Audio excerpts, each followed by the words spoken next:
তো নমস্কার বন্ধুরা, তোমরা কেমন আছো? সবাই আশা করি ভালো আছো। তো আজকে বানাবো আমি কোয়াশের ভাজি। তো দেখো, সবাই সব রকমের ভাজি খাইছো, তো এইরকম ঘইষা ভাইজো কত অনেক স্বাদ লাগে খাইতে, খুব সুন্দর লাগে।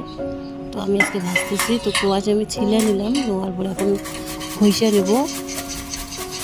ঘইষা নেওয়ার পর তারপরে এটাকে ভাজবো। তো এই যে আমার ঘষা হয়ে গেছে, দেখতে পাইতেছো। তো এটাকে ঘষে এখন রাইখে দিতেছি একটু।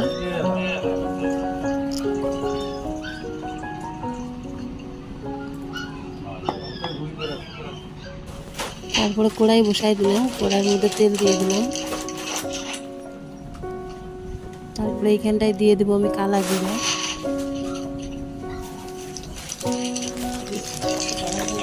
তো এইখানটায় দেবো তেজপাতা, তারপর দেবো শুকনো লঙ্কা, তারপরে দেবো কাঁচা লঙ্কা।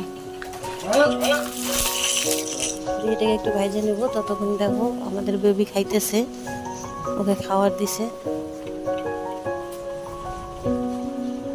তো খাইতেছে খুব সুন্দর করে। এখন আমি এগুলো ভাজা হয়ে গেল আমার। তো এখন আমি কোয়াশটা দিয়ে দেবো।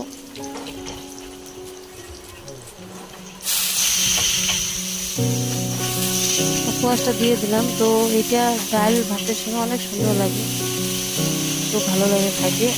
বাড়িতে বানায় খাওয়া অনেক সুন্দর লাগে।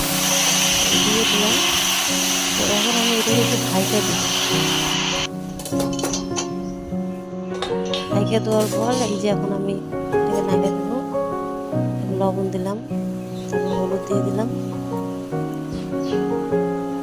আবার নাড়ানাড়ি করে আবার ঢাইকা দেবো।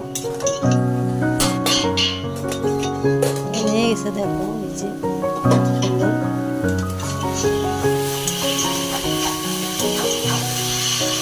হয়ে গেল। রান্না করতে বেশি টাইম লাগে না, তাড়াতাড়ি হয়ে যায়। আর এর মধ্যে একটু সরষের তেল আমি দিয়ে দেবো, কেন সরষের তেলের গন্ধটা অনেক ভালো লাগে। তোমরা যদি না দিতে চাও তো দিবা না, কিন্তু আমাদের ভালো লাগে, আমরা খাই। আর ভিডিও যদি ভালো লাগে তো লাইক, শেয়ার, কমেন্ট করবা, আর চ্যানেলটাকে সাবস্ক্রাইব করে নিবা। তো এই দেখো অনেক সুন্দর হয়েছে।